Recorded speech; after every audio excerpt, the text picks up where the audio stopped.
네, 진짜 전략 함께하도록 하겠습니다. 유진투자증권 여의도 영업부의 강영현 부장 자리해 주셨습니다. 어서 오세요. 안녕하십니까? 네, 오랜만에 나오셨어요. 네. 3주 전에 나오셨을 때 시장에 네. 대한 좀 우려를 짚어주셨잖아요. 네. 그래서 정말 그동안 좀 시장이 힘들었다가 네. 다행히 조금씩 고개를 들면서 반등세를 보이고 있는데 네. 이 스태그플레이션에 대한 우려도 어느 정도 좀 진정이 됐고 기업들의 네. 호실적을 좀 받쳐내주고 있습니다. 그간의 흐름을 좀 어떻게 지켜보셨고 앞으로의 시각을 조금씩 바꿔 나가고 계신지 궁금한데요. 시장 어떻게 보셨어요? 네. 대체 휴일이 월요일마다 있어가지고 그러니까. 제가 2주를 네. 쉬었습니다. 스태그플레이션 얘기 많이 나왔는데 그거 용어 자체가 성립이 안 되는 말이에요. 그 스태그네이션 그거는 경기 침체를 말하는 거고 인플레이션은 물가가 올라가는 겁니다. 그런 상황이 1960년대에서 70년대에 걸쳐서 한번 있긴 했는데 그러니까 경기 침체를 그럼 경제학 교과서에는 경기 침체를 뭐라고 나타내느냐라는 거죠. GDP 성장률 자체가 두 분기 연속 마이너스로 들어가면 경제 침체가 들어갔다라는 겁니다. 그럼 증시는 그런 상황이면 어떻게 되겠느냐라고 하는 건 차트를 한번 가서 보시면 알겠지만 그거를 진단을 받고 나면 시장은 저 밑에 가 있다라고 보시면 됩니다. 그러니까 증시는 먼저 움직이니까 증시에서는 침체 신호를 뭘로 보느냐? 20% 정도를 조정 보이면 약세장에 진입했다라고 하는 겁니다. 그러니까 증시에서 쓰는 침체라고 하는 용어와 실물 경제에서 스태그플레이션을 정의할 때 쓰는 그것과는 완전히 다르다라는 거죠. 그러니까 6개월 동안 연속으로 경기가 계속 나빠지고 그거를 집계하는데 2달 걸리니까 총 8개월 걸리는 겁니다. 그러니까 경제지표 하나 보고 나서 스태그플레이션이다라고 부황부황 떠들어대는 거는 잘못됐다라고 하는 거가 핵심입니다. 요거를 보시면 이제 제가 신호등 모양을 갖고 왔습니다. 이게 빨간색, 노란색, 파란색인데 이 중에서 파란색이나 빨간색이 안 보이시는 분들이 있을 겁니다. 코로나19 이후 코로나19라고 하는 거가 중증 호흡기 질환이라고 하는데 증시에도 대량 환자들이 양산이 됐습니다.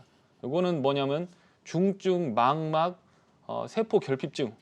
그러니까 빨간색만 보이고 녹색이나 노란불은 안 보이는 사람들이 많이 늘어났다라고 하는 겁니다. 그러니까 어떤 사람은 노란 신호가 떴을 때라고 하는 이거 노란 신호 같습니다. 물론 실제 신호등은 빨간불 켜졌다 노란색에서 파란색으로 넘어가는 경우가 있지만 증시에서는 빨간불 켜졌다 노란불 갔다 다시 빨간색으로 가기도 합니다. 그런데 노란색 못 보는 거죠. 그러면 처음에는 우깁니다. 빨간색이다 저거. 그런데 노란색으로 밝혀졌습니다. 그러니까 뭐라고 하는가 하면 빨리 통과해야 된다. 노란색 신호가 주어졌을 때 어떤 사람은 빨리 지나가야 된다라고 하고 어떤 사람은 쓰라고 얘기한다는 거죠.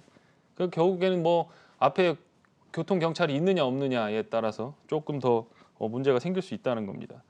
지금 우리 상태가 어떤 상태냐라고 하는 거를 말씀을 드렸던 거고 우리는 노란 신호등에서 그동안 몇 주 동안을 보내왔다 이렇게 좀 보시면 될 것 같습니다. 전체적으로 보면 스태그플레이션 우려는 공급에 따른 문제라고 보시면 됩니다. 이 사진 한 장이 딱 월스트리트에 전해지면서 스태그플레이션에 관련된 트래픽이 팍 늘어났습니다. 신규 주문 가격, 이 갈색으로 보이는 부분은 가격입니다. 그러니까 물건값이 오르니까 막 이렇게 올라가는 거죠. 그런데 신규 주문은 줄어드는 거죠.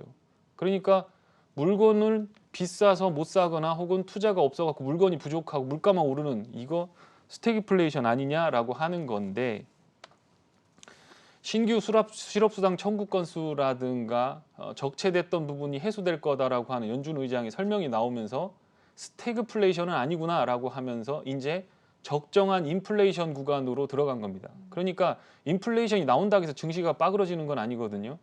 계절의 변화가 일어나는 거죠. 봄, 여름, 가을, 겨울 다 있는 건데 증시에도 사계절이 있는 건데 꼭 여름이어야만 뭐가 좋으냐라는 거죠. 풍성한 한가위는 가을에 있는 거고 군밤은 겨울에 먹어야 더 맛있는 거죠. 그러니까 어떻게 보면 경기 사이클에 맞춰서 투자를 하는 것들은 상당히 중요하다라고 하는 겁니다.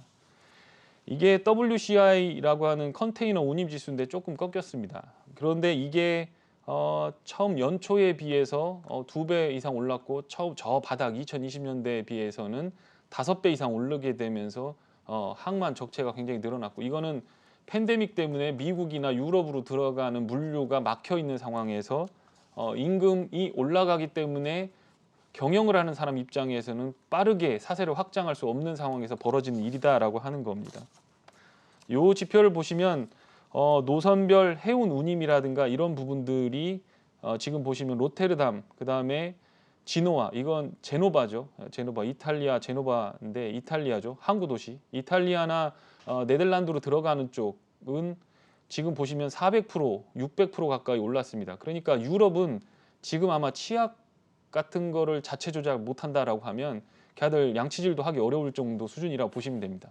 그러니까 지금 전체적으로 보면 이 생산 적체가 빠르게, 그러니까 스태그플레이션이다, 굉장히 위험하다라고 했던 상황에서 그거는 아니고 이제 인플레만 대비하면 되는구나라고 하면서 시장이 빠르게 적응하고 있는 상황이다라는 거고, 네. 요게 이제 트랜지터리냐 아니냐라는 거죠.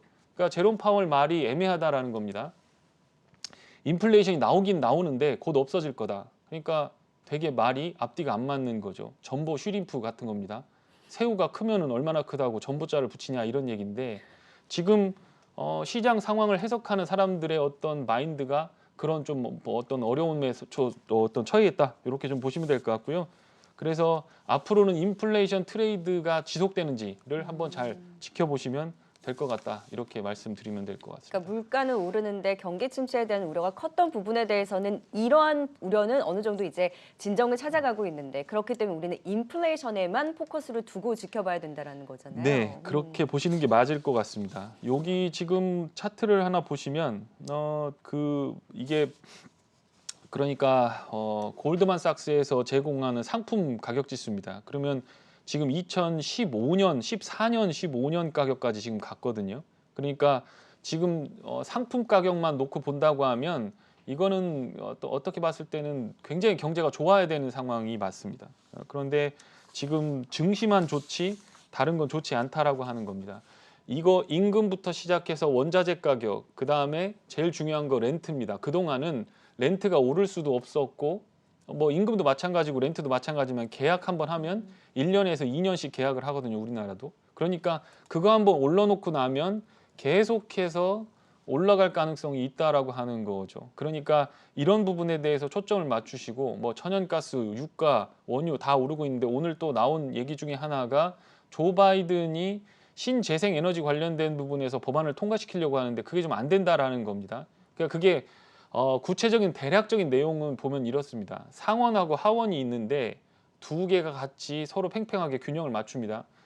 하원에서는 민주당, 그러니까 약간 미국에서 보면 좌파 이 사람들입니다. 돈 찍어다가 가난한 사람 놀아줘야 된다라고 하는 거고, 공화당 입장에서는 그런 건 안 된다, 그냥 열심히 일하면 되는데 그거 왜 주냐라고 하는 사람들입니다.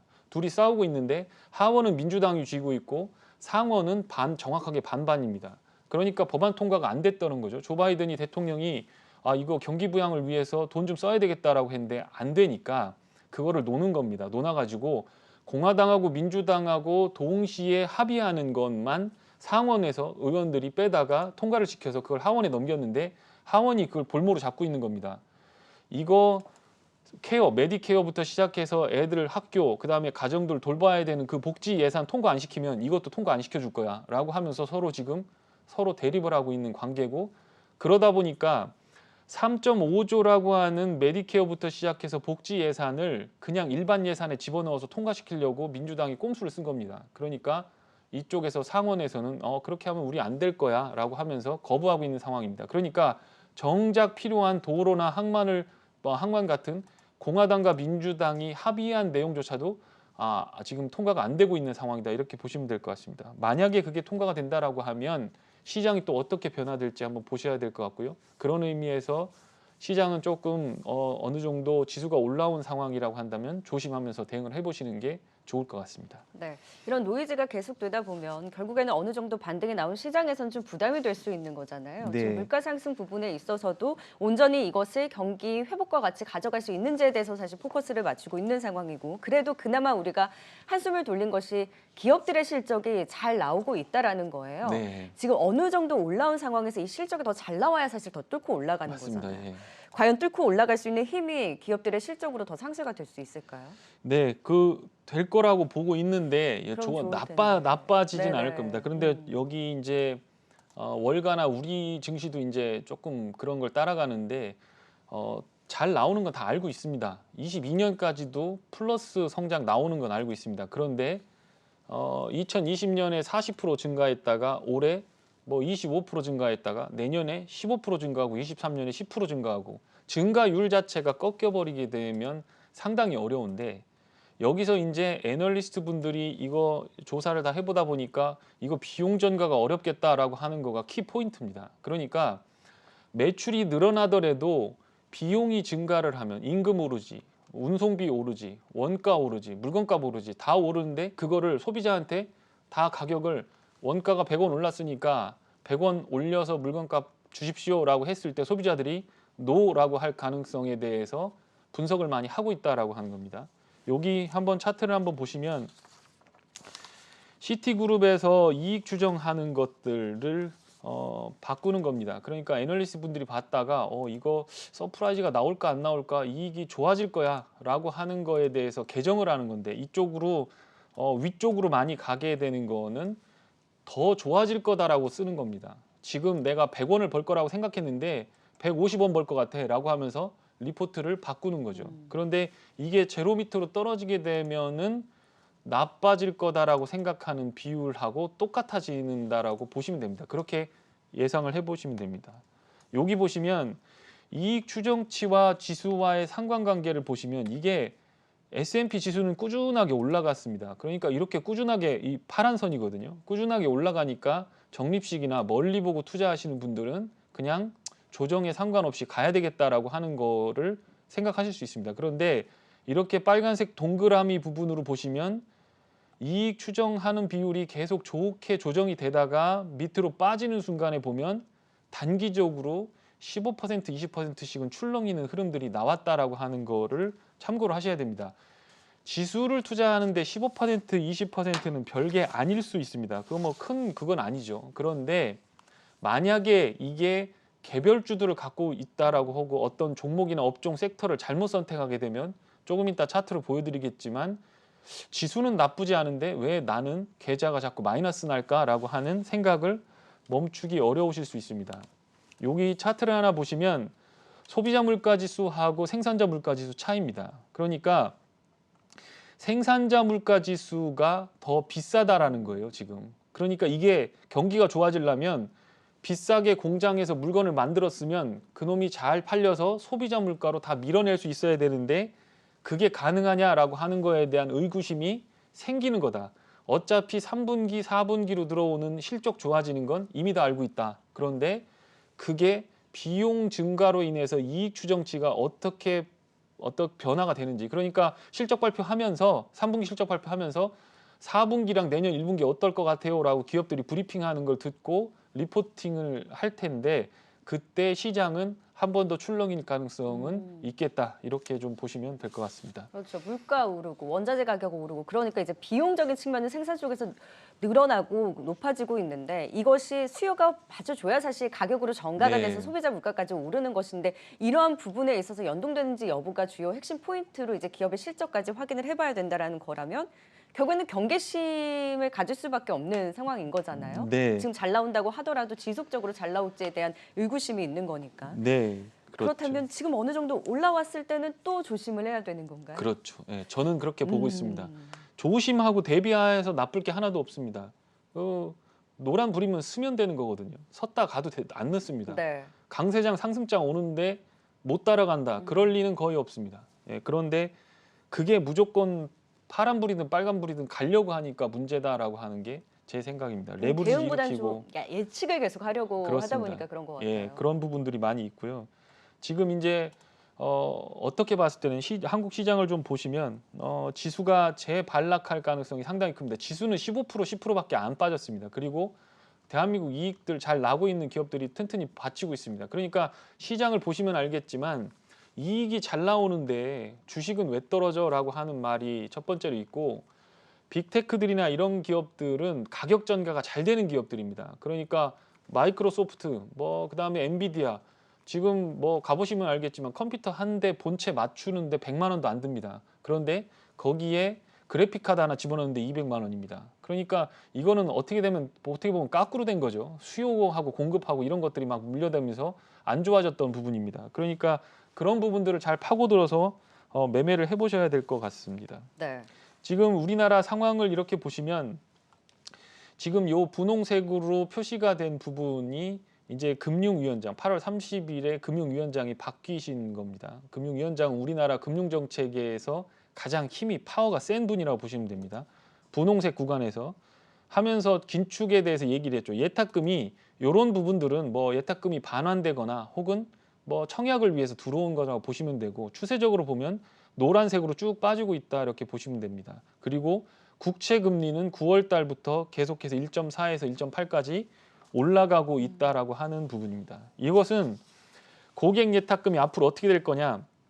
은행 대출을 가지고 계신 분들은 알겠지만 지금부터 막 전화 올 겁니다. 대출 연장 1년, 2년 단위로 하실 때 금리 높이겠습니다라고 하는 거고 신용도가 좋은 사람들도 30bp에서 40bp 정도로 올라놓고 시작하고 신용도가 안 좋으신 분들은 이금융권으로 밀려나면서 500bp, 600bp를 더 내야 되는 상황입니다. 그러면 빚을 갚아야죠. 주식시장에 있는 돈 빼다가 갚을 가능성이 있기 때문에 추세적으로 보면 이게 고객 예탁금이 어떻게 될지 눈으로 좀 지켜보셔야 된다라고 하는 거고 내년 이사철 봄에 애들 학교 가면서 이사철 되기 전까지는 부동산에 의해서 증시 자금이 좀 움직이는 그런 상황들이 나올 가능성도 있겠다라고 하는 겁니다.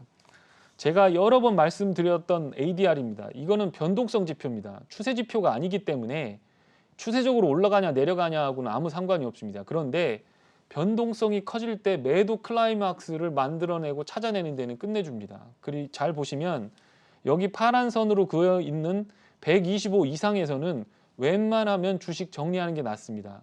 특별히 타짜가 아니라고 하고 정말 좋은 주식이 아니라고 하면 내가 가지고 있는 주식이 내려갈 확률이 더 높아지는 구간이고요.